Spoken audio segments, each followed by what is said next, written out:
ಕರ್ನಾಟಕದ ಮುಕುಟಮಣಿ ಎನಿಸಿದ ಬೀದರ್ ಜಿಲ್ಲೆ ದೇಗುಲಗಳ ಕಲ್ಯಾಣ ನಾಡು, ಅಸಂಖ್ಯಾತ ಪುಣ್ಯಕ್ಷೇತ್ರಗಳ ಬೀಡು.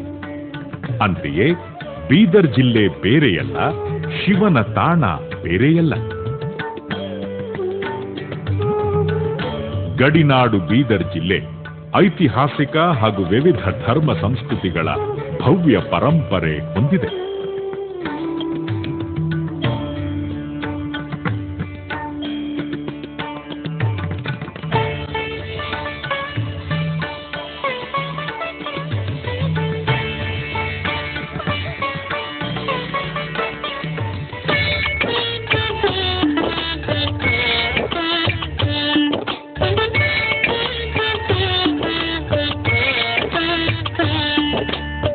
चांगलेरी पुरवास श्री वीरभद्रेश, चांगलेरी पुरवास श्री वीरभद्रेश, ಏಳಯ್ಯ ಏಳು ಬೆಳಗಾಯಿತು, ಶ್ರೀ ಗುರುವೇ ಏಳು ಬೆಳಗಾಯಿತು.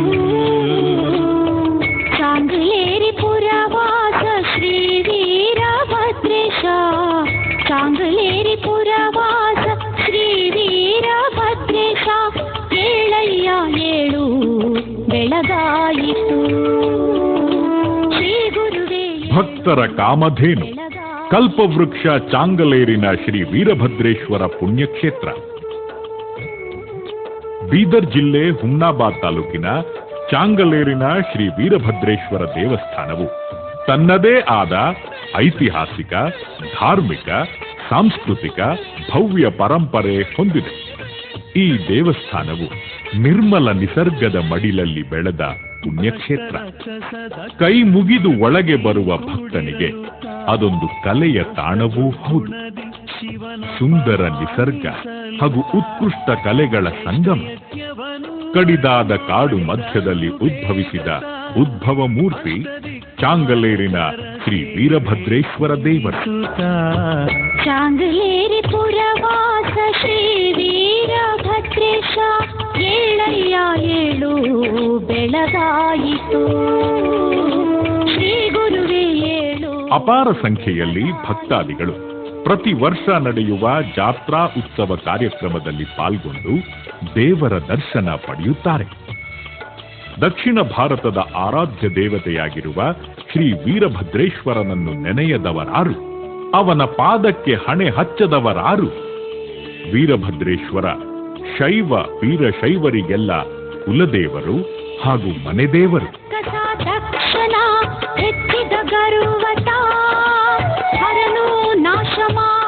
ವೀರಭದ್ರೇಶ್ವರ ಮಹಿಮೆ ಚತುಶಾಂದ, ಶಿವಪುರಾಣ, ಬ್ರಹ್ಮಪುರಾಣ, ಸ್ಕಂದ ಪುರಾಣದಲ್ಲಿ ವರ್ಣಿಸಲ್ಪಟ್ಟಿದೆ.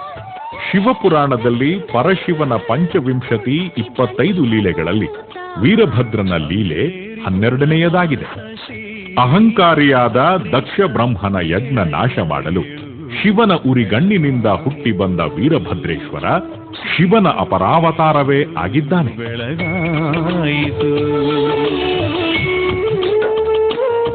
ಇನ್ನು ಚಾಂಗಲೇರ ವೀರಭದ್ರೇಶ್ವರನ ಚರಿತ್ರೆಯಂತೂ ಮಹಿಮಾಪೂರ್ಣವಾಗಿದೆ. 17ನೇ ಶತಮಾನದಲ್ಲಿ ದೇವಗಿರಿಯ ಕಾಡಿನಲ್ಲಿ ಶ್ರೀ ಗುರುಲಿಂಗ ಮುನಿಪುಂಗವರು ಶಿವಾಚಾರ್ಯರು ಹಾಗೂ ಅವರ ಶಿಷ್ಯ ಸಂಗ್ರಾಮ ದುರ್ಗಾಮಾತೆಯ ಆರಾಧಕರಾಗಿದ್ದರು. ಒಂದು ದಿನ ದುರ್ಗಾಮಾತೆ ಸಂಗ್ರಾಮನ ಕನಸಿನಲ್ಲಿ ಬಂದು ತನ್ನ ಮಂದಿರದಲ್ಲಿ ತನ್ನ ಪತಿ ವೀರಭದ್ರೇಶ್ವರನ ಮೂರ್ತಿಯನ್ನು ಪ್ರತಿಷ್ಠಾಪಿಸಲು ಆದೇಶಿಸುತ್ತಾಳೆ. ಚಾಂಗಲೇರಾದ ಸಂಗಪ್ಪನೆಂಬ ರೈತ ಶಿಲೆಯೊಂದನ್ನು ನೇಗಿಲಿಗೆ ಕಟ್ಟಿ ಹೊಲ ಉಳಿಸಿದ್ದನು. ಈ ಶಿಲೆಯೇ ವೀರಭದ್ರೇಶ್ವರ ಮೂರ್ತಿ ಎಂಬುದನ್ನು ಅರಿತು ಅದನ್ನು ಪ್ರತಿಷ್ಠಾನಗೊಳಿಸುತ್ತಾನೆ. ಅದೇ ಇಂದಿನ ಚಾಂಗಲೇರಿನ ವೀರಭದ್ರೇಶ್ವರನ ಅದ್ಭುತ ಮಹಿಮಾಪೂರ್ಣ ಉದ್ಭವ ಮೂರ್ತಿ ಎಂದು ಕೀರ್ತಿತವಾಗಿದೆ. ದೀಪಾವಳಿಯ ಮುನ್ನಾ ದಿನದಿಂದ ಹಿಡಿದು 4 ದಿನಗಳ ಕಾಲ ನಡೆಯುವ ಜಾತ್ರೆಯಂತೂ ಈ ಪುಣ್ಯಕ್ಷೇತ್ರದ ಪರ್ವಕಾಲ. ಭಕ್ತರಿಗೊಂದು ಅದ್ಭುತ ಮುಹೂರ್ತ. ದೀಪಾವಳಿಯ ಅಮಾವಾಸ್ಯೆಯ ಮುನ್ನಾ ದಿನ ಸಾವಿರಾರು ಜನ ಭಕ್ತರು ಈ ಪುಣ್ಯಕ್ಷೇತ್ರಕ್ಕೆ ಆಗಮಿಸಿ ರಾತ್ರಿಯೆಲ್ಲ ಶಿವ ಭಜನೆ ಸಂಕೀರ್ತನಗಳಲ್ಲಿ ಭಾಗವಹಿಸುತ್ತಾ ಜಾಗರಣೆ ಮಾಡುವರು.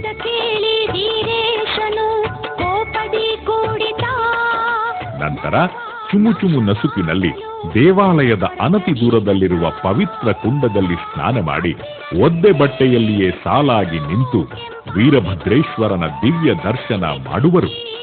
ಈ ದೇವಸ್ಥಾನದ ಪಕ್ಕದಲ್ಲಿರುವ ಪವಿತ್ರ ಕುಂಡದಲ್ಲಿ ಸ್ನಾನ ಮಾಡಿದರೆ ಎಲ್ಲ ರೋಗ ರುಜಿನಗಳಿಂದ ಮುಕ್ತಿ ದೊರೆಯುತ್ತದೆ ಎಂಬ ನಂಬಿಕೆ, ವಿಶ್ವಾಸ ಭಕ್ತರಲ್ಲಿದೆ. ಬೆಳಗಾಯಿತು ಶ್ರೀ ಗುರುವೇಳು ಬೆಳಗಾಯಿತು. ವಿಶೇಷವಾಗಿ ಅಮಾವಾಸ್ಯೆಯ ಮುನ್ನ ದಿನವಾದ ಚತುರ್ಥಿಯ ದಿನ ಇಲ್ಲಿ ಅಪಾರ ಸಂಖ್ಯೆಯಲ್ಲಿ ಭಕ್ತರು ಸೇರುತ್ತಾರೆ.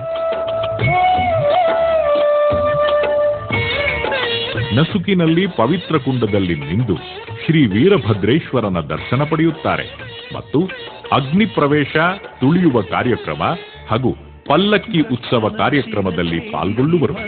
ಮಾಡಿದನು ರಕ್ಷಣೆಯ ಮಾಡಿದೆಂದರ್ಶಿಸು. ಮಹಾಮಹಿಮಾಪೂರ್ಣ ವೀರಭದ್ರೇಶ್ವರನ ಅಲಂಕೃತ ಮೂರ್ತಿಯೊಂದಿಗೆ ಮುತ್ತು ರತ್ನಗಳಿಂದ ಸುಸಜ್ಜಿತ ಪಲ್ಲಕ್ಕಿಯ ಉತ್ಸವ ಈಗ ವೈಭವಪೂರ್ಣವಾಗಿ ನಡೆಯುತ್ತಿದೆ.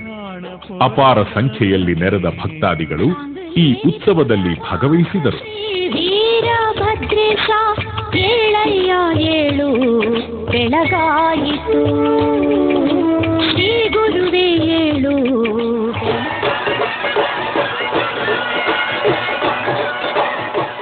ಮೆರವಣಿಗೆಯಲ್ಲಿ ಭಕ್ತರು ಕುಣಿಯುವುದೇ ಹಬ್ಬ.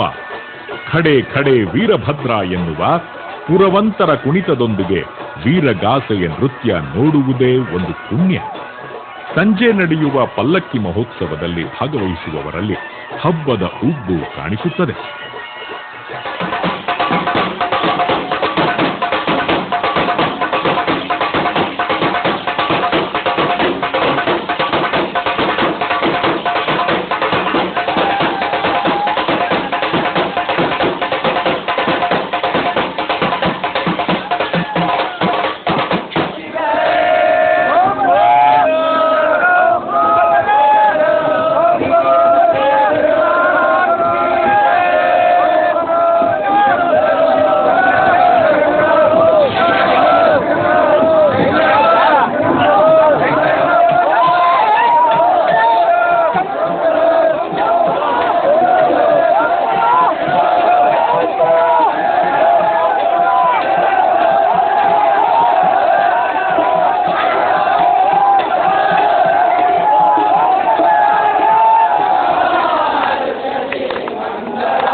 ಪ್ರತಿ ವರ್ಷದಂತೆ ಈ ವರ್ಷವೂ ಕೂಡ ಭವ್ಯ ಜಾತ್ರಾ ಉತ್ಸವವು ವಿಜೃಂಭಣೆಯಿಂದ ಅಕ್ಟೋಬರ್ 26ರಿಂದ 29ರವರೆಗೆ ಯಶಸ್ವಿಯಾಗಿ ನಡೆಯಿತು.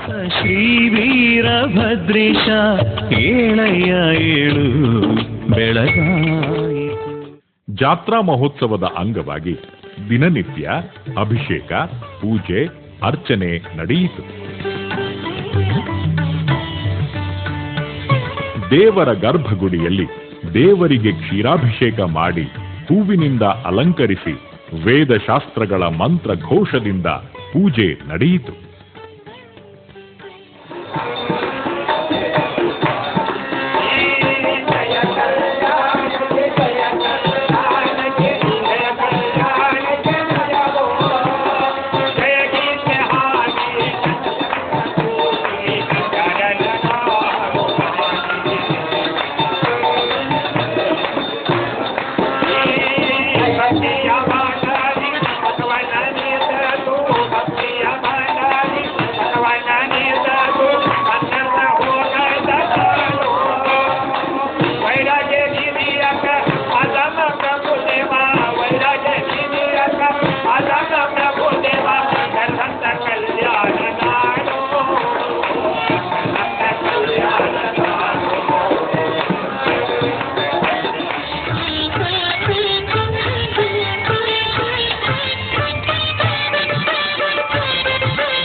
ಹರಕೆ ಹೊತ್ತ ಭಕ್ತಾದಿಗಳು ಹರಕೆ ಪೂರೈಸಿ ಅಭಿಷೇಕ ಪೂಜೆ ಸಲ್ಲಿಸಿ ಭಕ್ತಿಯ ಕಾಣಿಕೆ ಸಲ್ಲಿಸಿದರು.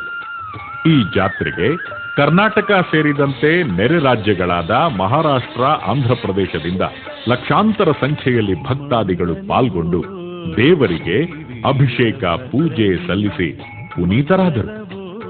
ಇದೊಂದು ಶ್ರದ್ಧಾ ಭಕ್ತಿಯ ಕೇಂದ್ರವಾಗಿದೆ. ಪ್ರವಾಸಿ ತಾಣವಾಗಿ ಅಭಿವೃದ್ಧಿ ಹೊಂದುತ್ತಿದೆ. ಸುತ್ತಲೂ ನಿರ್ಮಿಸಿದ ಉದ್ಯಾನ ಕಣ್ಣಿಗೆ ಹಬ್ಬವೆನಿಸುವಂತೆ ಮನಕ್ಕೆ ಮುದವನ್ನು ನೀಡುತ್ತದೆ. ನೂರಾರು ವರ್ಷಗಳ ಇತಿಹಾಸ ಹೊಂದಿರುವ ಶ್ರೀ ವೀರಭದ್ರೇಶ್ವರ ಉದ್ಭವ ಮೂರ್ತಿ ಇರುವ ಚಾಂಗಲೇರ ಕ್ಷೇತ್ರ ಈ ಭಾಗದ ಪುಣ್ಯಕ್ಷೇತ್ರವಾಗಿ ಅಭಿವೃದ್ಧಿ ಹೊಂದುತ್ತಿದೆ. ಭಕ್ತರ ಸಹಕಾರ ಹಾಗೂ ಅಧಿಕಾರಿಗಳ ಆಸಕ್ತಿಯ ಫಲವಾಗಿ ಇದೊಂದು ಧಾರ್ಮಿಕ ಕೇಂದ್ರವಾಗಿ ಕಂಗೊಳಿಸುತ್ತಾ ಭಕ್ತಾದಿಗಳಿಗೆ ಆಕರ್ಷಣೆಯಾಗಿದೆ. ಚಾಂಗಲೇರ ವೀರಭದ್ರೇಶ್ವರ ದೇವಸ್ಥಾನಕ್ಕೆ ಪ್ರತಿ ವರ್ಷನೂ ಬರ್ತೇವ್ರಿ. ಅಷ್ಟಲ್ಲದೆ ನಮ್ಗೆ ನೆನಪಿನ ಶಕ್ತಿ ಬಂದಿದ್ದು ಅಂತ ಬಂದೇ ಬರ್ತೀವಿ. ಪ್ರತಿ ಅಮಾವಾಸ್ಯೆ ಅಂತ ಕಂಪಲ್ಸರಿ ಬರ್ತೀವಿ. ಅದೇ ರೀತಿ ನಮ್ಮ ಅಜ್ಜ ಅಜ್ಜಿಯರಂತ್ರ ಹರಕೆ ಹೊತ್ಕೊಂಡು ತಮ್ಮ ಹರಕೆ ತೀರಿಸಿದ್ದಾರೆ. ಹರಕೆ ತೀರ್ಸ್ಲಕ್ಕೆ ಒಂದು ಕಾರಣ ಇದ್ದೇ ಇರ್ತದೆ. ನಾವು ಬೇಡಿರ್ತಕ್ಕಂಥದ್ದು ವರ ದೇವ್ರು ಕೊಟ್ಟಾಗ ಅಷ್ಟೇ ನಾವು ಹರಕೆ ತೀರ್ಸ್ಲಕ್ಕೆ ಸಾಧ್ಯ ಆಗಿರ್ತದೆ. ಅಷ್ಟಲ್ಲದೆ ಈ ಗೂಳಿ ಬಿಡುವುದು, ನೈವೇದ್ಯ ಕೊಡುವುದು ಪ್ರತಿ ವರ್ಷ ಮಾಡ್ತೀವಿ. ಚಾಂಗಲೇರ ಕ್ಷೇತ್ರದ ಆರಾಧ್ಯ ದೈವವಾಗಿರುವ ಶ್ರೀ ವೀರಭದ್ರೇಶ್ವರರು ಸಕಲ ಭಕ್ತರಿಗೆ ದೇವರು. ಸದಾ ನಂಬಿದವರನ್ನು ಅವರ ಹರಕೆ ಪೂರೈಸುವ ಮಹಾನ್ ದೈವಶಕ್ತಿ.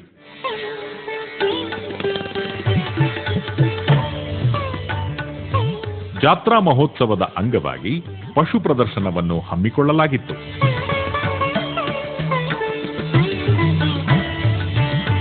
ರೈತಾಪಿ ಜನರಿಗೆ ಪಶುಗಳೆಂದರೆ ಗೌರವ. ಕೃಷಿ ಸಮಾಜಕ್ಕೆ ಪಶುಗಳೆಂದರೆ ದೇವರ ಸಮಾನ.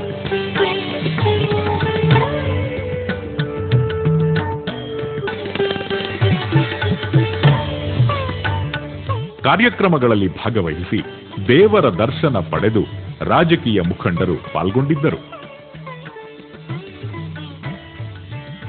ಈ ರಥೋತ್ಸವ ಉದ್ಘಾಟನಾ ಕಾರ್ಯಕ್ರಮದಲ್ಲಿ ಬೀದರ್ ಕ್ಷೇತ್ರದ ಸಂಸತ್ ಸದಸ್ಯರು ಹಾಗೂ ಮಾಜಿ ಮುಖ್ಯಮಂತ್ರಿ ಎನ್ ಧರ್ಮಸಿಂಗ್ ರವರು ಭಾಗವಹಿಸಿ ಶುಭ ಕೋರಿದರು. ಈ ಒಂದು ಚಾಂಗಲೇರಿ ವೀರಭದ್ರೇಶ್ವರ ಬಹಳ ಪ್ರಖ್ಯಾತವಾದಂಥ ಒಂದು ಪವಿತ್ರವಾದ ಸ್ಥಾನ. ಇದು ಪುರಾತನ ಕಾಲದಿಂದಲೂ ಕೂಡ ಈ ಜಹೀರಾಬಾದು, ಬೀದರ್ನ ಎಲ್ಲ ಜನರೇ ಕೂಡ ಭಕ್ತಿ ಭಾವದಿಂದ ಬಂದು ಹೋಗ್ತಾಯಿದ್ರು. ಇದು ಒಂದು ಟೂರಿಸಂ ಸೆಂಟರ್ ಆಗಬೇಕು. ಇದು ಇಲ್ಲಿಂದ ಎಲ್ಲ ಕಡೆಗೆ ಹೋಗ್ತಕ್ಕಂಥ ಕೇಂದ್ರ ಸ್ಥಾನದಲ್ಲಿರ್ತಕ್ಕಂಥ ವೀರಭದ್ರೇಶ್ವರ ಏನು ಒಂದು ಸ್ಥಾನ ಇದೆ, ಇದಕ್ಕೆ ಕೇಂದ್ರ ಸರ್ಕಾರದಿಂದ ಒಂದು ಟೂರಿಸಂ ಸೆಂಟರ್ ಮಾಡ್ತಕ್ಕಂಥ ರೀತಿಯಲ್ಲಿ ನಾನು ಕೇಳಿಕೊಳ್ತಾ ಇದ್ದೇನೆ. ಇನ್ನೂ ಕೂಡ ಸಾಕಷ್ಟು ಅವಧಿ ಇದೆ. ಕೇವಲ ಒಂದು 4-5 ತಿಂಗಳಾಗಿದೆ. ಇವತ್ತು ಪ್ರೆಸೆಂಟ್ ಪಟ್ಟರೆ ಕೇಂದ್ರದ ಮಂತ್ರಿಗಳನ್ನು ಕೂಡ ಕರೆದುಕೊಂಡು ಬರ್ತಕ್ಕಂಥ ಪ್ರಯತ್ನ ಮಾಡ್ತೇನೆ. ಒಂದೇ ಒಂದು ವೀರಭದ್ರೇಶ್ವರ ದೇವಸ್ಥಾನ ಭಾಳ ಬೆಳಿಬೇಕಾಗಿದೆ. ದೇವರ ಹತ್ರ ದೊಡ್ಡ ಶಕ್ತಿ ಇದೆ, ಭಕ್ತರ ಹತ್ರ ಕರ್ತೃತ್ವ ಶಕ್ತಿ ಬೇಕಾಗಿದೆ. ಭಕ್ತ ಮಾಡಲಿಕ್ಕೆ ನಿಂತಿದ್ರೆ ಭಗವಂತ ವರ ಕೊಡಲಿಕ್ಕೆ ಸಿದ್ಧನಾಗಿದ್ದಾನೆ.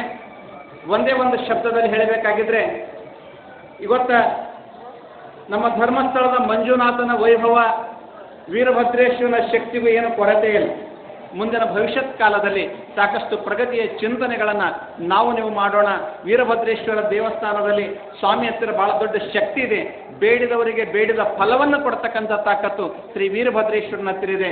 ನಾವೆಲ್ಲರೂ ಸದ್ಬುದ್ಧಿ, ಸದ್ವಿಚಾರ, ಸಚ್ಚಿಂತನೆಯನ್ನು ಇಟ್ಟುಕೊಂಡು ಆ ಭಗವನ ಹತ್ರ ನಾವು ಬೇಡಿಕೊಂಡು ಆದರ್ಶ ಜೀವನವನ್ನು ಬೆಳೆಸಿಕೊಂಡು ಹೋಗೋಣ ಅಂತ ಹೇಳುವ ಮಾತಿನೊಂದಿಗೆ ಶಾಸಕರಾದ ಬಂಡೆಪ್ಪ ಕಾಶೆಂಪೂರ್, ಮಾಜಿ ಶಾಸಕ ಸುಭಾಷ್ ಕಲ್ಲೂರ್, ಇತರ ಗಣ್ಯರು ಮಾತನಾಡಿ ಕ್ಷೇತ್ರದ ಅಭಿವೃದ್ಧಿಗೆ ಶ್ರಮಿಸುವುದಾಗಿ ಭರವಸೆ ನೀಡಿದರು. ಈ ಒಂದು ದೇವರು ವೀರಭದ್ರೇಶ್ವರ ಕ್ಷೇತ್ರ ಇವತ್ತು ಬೀದರ್ ದಕ್ಷಿಣ ಕ್ಷೇತ್ರದಲ್ಲಿ ಎಲ್ಲಕ್ಕಿಂತ ಒಂದು ಪ್ರಮುಖವಾಗಿ ದೇವಸ್ಥಾನ ಹೊಂದಿ ಮುಂದಿನ ದಿನಗಳಲ್ಲಿ ಈ ಒಂದು ಕ್ಷೇತ್ರ ಒಂದು ದೊಡ್ಡ ಪ್ರಮಾಣದಲ್ಲಿ ಬೆಳೆಸಂತ ಒಂದು ಕಾರ್ಯಕ್ರಮ ಈಗಾಗಲೇ ಇವತ್ತು ನಾವು ಯೋಚನೆ ಮಾಡಿದ್ದೀವಿ. ಮುಂದಿನ ದಿನಗಳಲ್ಲಿ ಖಂಡಿತ ಈ ಒಂದು ಪುಣ್ಯ ಕ್ಷೇತ್ರ ಭಾಳ ದೊಡ್ಡ ಪ್ರಮಾಣದಲ್ಲಿ ಇವತ್ತು ಡೆವಲಪ್ ಮಾಡೋಂಥ ಒಂದು ಸಂಕಲ್ಪ ಇವತ್ತು ಪೂಜ್ಯರ ಆಶೀರ್ವಾದದಿಂದ ಮುಂದಿನ ದಿನಗಳಲ್ಲಿ ಪರಮಾತ್ಮನ ಸೇವೆ ಅಂತಂತಂದ್ರೆ ಗುಡಿ ಗುಂಡಾರ ಕಟ್ಟುವುದು ಅಷ್ಟೇ ಅಲ್ಲ. ಪರಮಾತ್ಮನ ಸೇವೆ ಅಂದರೆ ಯಾರು ತುಳಿತಕ್ಕೊಳಗಾಗಿದ್ದಾರೆ, ನೋವುಗೊಳಗಾಗಿದ್ದಾರೆ, ಬಡತನದ ರೇಖೆ ಕೆಳಗೆ ಬದುಕ್ತಾ ಇದ್ದಾರೆ, ಆರ್ಥಿಕವಾಗಿ ದುಃಖ ದುಮ್ಮಾನದಲ್ಲಿದ್ದಾರ, ಸಂಕಟದಲ್ಲಿದ್ದಾರೆ, ನಿರುದ್ಯೋಗಿಗಳದಾರ, ವಿಧವೆಯರದಾರ, ಅವರ ಜೀವನವೆಲ್ಲ ಅರ್ಥ ಕಲಿಸುವ ಕಾರ್ಯ ಯಾವ ಮಾಡ್ತಾನೋ ಅವನು ದೇವರು ಕಂಡಂಗೆ. ಆದ್ರಿಂದ ದೇವರನ್ನು ಕಾಣಬೇಕಾಗಿದ್ದಂದ್ರೆ ಬಡವರಲ್ಲಿ ಕಾಣಬೇಕಾಗಿದೆ, ಸಾಮಾನ್ಯರಲ್ಲಿ ಕಾಣಬೇಕಾಗಿದೆ. ಇವತ್ತು ನೆರೆ ಹಾವಳಿಗೆ ತುಳಿತಾಗಿ ಸಾವಿರ ಜನ ಪರದೇಶಿಗಳಾಗಿದ್ದಾರೆ, ಲಕ್ಷಾಂತರ ಜನ ಪರದೇಶಿಗಳಾಗಿದ್ದಾರೆ.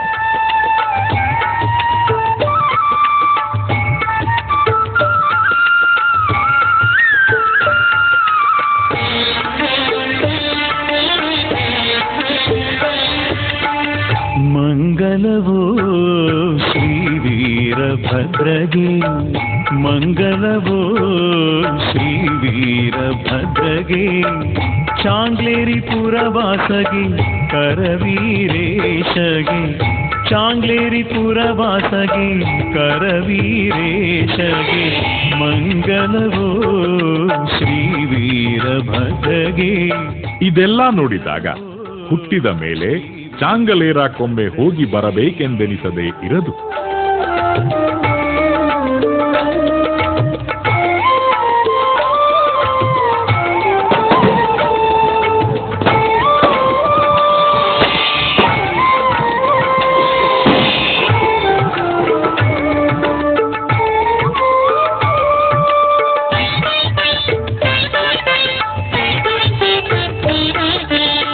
ಭುವನ ವಿರಾಮಗೆ ಭುವನ ಪ್ರಸಿದ್ಧ